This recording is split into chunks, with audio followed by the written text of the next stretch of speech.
ತೋರಿಸ್ತಿದ್ರೆ? ನಮ್ಮ ಅಪ್ಪ ಅಮ್ಮನ ಮೇಲೆ ಆಣೆ ಕಣ್ರಿ, ನಾನ್ ನಿಮ್ ಗೆಜ್ಜೆ ಕದ್ದಿಲ್ಲ. ಅಮ್ಮ ನಾನು ದೇವರಾಣೆ ಬೆಣ್ಣೆ ಕದ್ದಿಲ್ಲ ಅಂತ ಸುಳ್ಳು ಹೇಳೋದು ಕೃಷ್ಣನ್ಗೇನ್ ಹೊಸದಲ್ಲ ಬಿಡಿ. ಸತ್ಯವಾಗ್ಲೂ ನನ್ಗೆ ಗೊತ್ತಿಲ್ಲ. ನಾನು ನಿಮಗ್ ಸಹಾಯ ಮಾಡ್ಬೇಕು ಅಂತಾನೆ ಅದನ್ನ ಎತ್ತಿಟ್ಕೊಂಡೆ. ಆದ್ರೆ ಅದು ಯಾವಾಗ ಡೂಪ್ಲಿಕೇಟ್ ಆಗಿ ಚೇಂಜ್ ಆಯ್ತು ಅನ್ನೋದು ನನ್ಗೆ ನಿಜವಾಗ್ಲೂ ಗೊತ್ತಿಲ್ಲ. ಇಲ್ ನೋಡಿ, ನನ್ಗೀ ಕತೆ ಎಲ್ಲ ಬೇಡ. ನಮ್ಮಪ್ಪ ಪ್ರೀತಿಯಿಂದ ಕೊಡ್ಸಿದ್ ಗೆಜ್ಜೆ ಅದು. ಅದನ್ ಕಳ್ಕೊಂಡಲ್ಲ ಅಂತ ಹೇಗೂ ಸಮಾಧಾನ ಮಾಡ್ಕೊಂಡಿದ್ದೆ.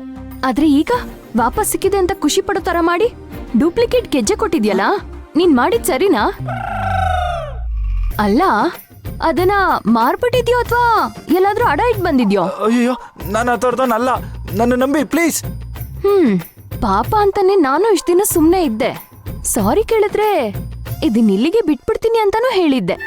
ಆದ್ರೆ ನೀನೇ ನನ್ ಮಾತ್ ಕೇಳಲಿಲ್ಲ. ಇವಾಗ ಇದೆಲ್ಲ ವಿಷಯನ ಹೋಗಿ ನಿಮ್ಮ ಅಪ್ಪ ಅಮ್ಮಂಗ್ ಹೇಳ್ತೀನಿ. ನಿಮ್ ಮಗ ಎಷ್ಟ್ ಕೆಟ್ಟೋಗಿದ್ದ ನೋಡಿ ಅಂತಾನೂ ಹೇಳ್ತೀನಿ. ಆಗ ನಿನಗ್ ಬುದ್ಧಿ ಬರುತ್ತೆ. ಅಯ್ಯೋ, ಆ ಥರ ಮಾತ್ರ ಮಾಡ್ಬೇಡಿ. ನಮ್ಮನೇಲಿ ನನ್ನನ್ನೆಲ್ಲರೂ ತುಂಬಾ ಒಳ್ಳೆಯವನು ಅನ್ಕೊಂಡಿದ್ದಾರೆ. ಈ ವಿಷಯ ಗೊತ್ತಾದ್ರೆ ಎಲ್ರೂ ತುಂಬಾ ನೊಂದ್ಕೊಂತಾರೆ. ಸರಿ, ಹಾಗಿದ್ರೆ ನನ್ ಗೆಜ್ಜೆ ನನಗ್ ವಾಪಸ್ ಕೊಟ್ಬಿಡು. ನನಗೂ ಇದನ್ನೆಲ್ಲ ದೊಡ್ಡ ವಿಷಯ ಮಾಡೋದಿಕ್ಕೆ ಇಷ್ಟ ಇಲ್ಲ. ನನ್ ಗೆಜ್ಜೆ ಕೊಟ್ರೆ ನನ್ ಪಾಡಿಗೆ ನಾನು ವಾಪಸ್ ಹೋಗ್ಬಿಡ್ತೀನಿ. ನಿಜವಾಗ್ಲೂ ಗೆಜ್ಜೆ ನನ್ನ ಹತ್ರ ಇಲ್ಲ ರೀ. ನೀನ್ ಬದ್ಲಾಗೋನಲ್ಲ. ನೀನ್ ಹೀಗೆ ಸುಳ್ಳು ಹೇಳ್ತಿರೋ, ನಾನ್ ಹೋಗ್ತೀನಿ. ಅಯ್ಯಯ್ಯೋ, ಒಂದ್ ನಿಮಿಷ. ನಾನು ಹೇಗಾದ್ರೂ ಮಾಡಿ ಆ ಗೆಜ್ಜೆ ನಿಮಗ್ ತಂದ್ಕೊಟ್ಬಿಡ್ತೀನಿ. ಹಾ, ಹಂಗ್ ಬಾ ದಾರಿಗೆ. ಎಲ್ಲಿ ಕೊಡು ಬೇಗ. ಅದು ಅದು ಅದು ಬಂದು ಒಂದ್ 3-4 ದಿನ ಟೈಮ್ ಕೊಡಿ. ನಾನು ಹೇಗಾದ್ರೂ ಮಾಡಿ ಅದೇ ತರ ಗೆಜ್ಜೆ ತಂದ್ಕೊಟ್ಬಿಡ್ತೀನಿ. ಆದ್ರೆ ದಯವಿಟ್ಟು ಈ ವಿಷಯನ ಯಾರಿಗೂ ಹೇಳ್ಬೇಡಿ. ಏನು, ಬೇರೆ ಗೆಜ್ಜೆ ಕೊಡ್ತೀಯಾ? ಅಂದ್ರೆ ನನ್ ಗೆಜ್ಜೆ ಮಾರ್ಬಿಟ್ಟಿದ್ಯಾ? ಅಯ್ಯೋ, ಇಲ್ಲ, ನಿಜವಾಗ್ಲೂ ಇಲ್ಲ. ಅದೆಲ್ಲೋಯ್ತು ಅಂತ ನನಗೂ ಗೊತ್ತಿಲ್ಲ. ಅದೆಲ್ಲ ನನಗ್ ಗೊತ್ತಿಲ್ಲ. ನನ್ ಗೆಜ್ಜೆ ನನಗ್ ವಾಪಸ್ ಬೇಕು ಅಷ್ಟೇ. ದಯವಿಟ್ಟು ಅರ್ಥ ಮಾಡ್ಕೊಳ್ರಿ. ನಾನು ಹೇಗಾದ್ರೂ ಅದನ್ನ ತರ್ತೀನಿ. ಸ್ವಲ್ಪ ಟೈಮ್ ಕೊಡ್ರಿ. ಸರಿ, ನಿನ್ನ ನೋಡಿದ್ರೆ ಅಯ್ಯೋ ಪಾಪ ಅನಿಸ್ತಿದೆ. ಆದ್ರೆ ಮತ್ತೆ ನಿನ್ನ ಹೆಂಗ್ ನಂಬೋದು? ದಯವಿಟ್ಟು ನನ್ನ ನಂಬಿ. ನಾನು ಎಲ್ಲೋಗ್ತೀನಿ, ಇಲ್ಲೇ ಇರ್ತೀನಲ್ವಾ. ಒಂದ್ 3 ದಿನ ಟೈಮ್ ಕೊಡಿ ಅಷ್ಟೇ.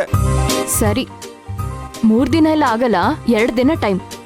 ಓಕೆ ಅಂದ್ರೆ ಹೇಳು, ಇಲ್ಲ ನಾನು ಹೊರಟೆ. ಅಯ್ಯೋ, ನಿಂತ್ಕೊಳ್ರಿ. ನನ್ಗೋಕೆ. ಆದ್ರೆ ಅಲ್ಲಿವರೆಗೂ ನೀವೀ ವಿಷಯನ ಯಾರಿಗೂ ಹೇಳಲ್ಲ ಅಂತ ಪ್ರಮಾಣ ಮಾಡಿ.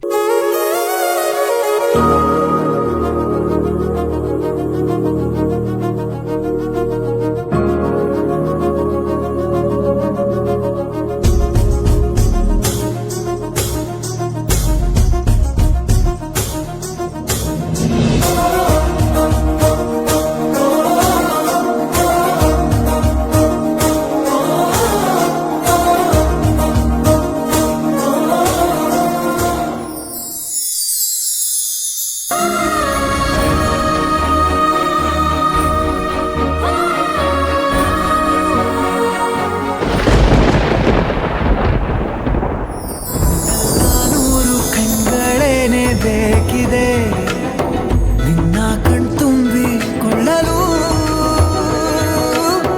ಒಂದಲ್ಲ 100 ಕೈಗಳಿದ್ದು ಸಾಲದೆ ನಾನಿನ್ನ ಮುದ್ದು ಮಾಡಲು.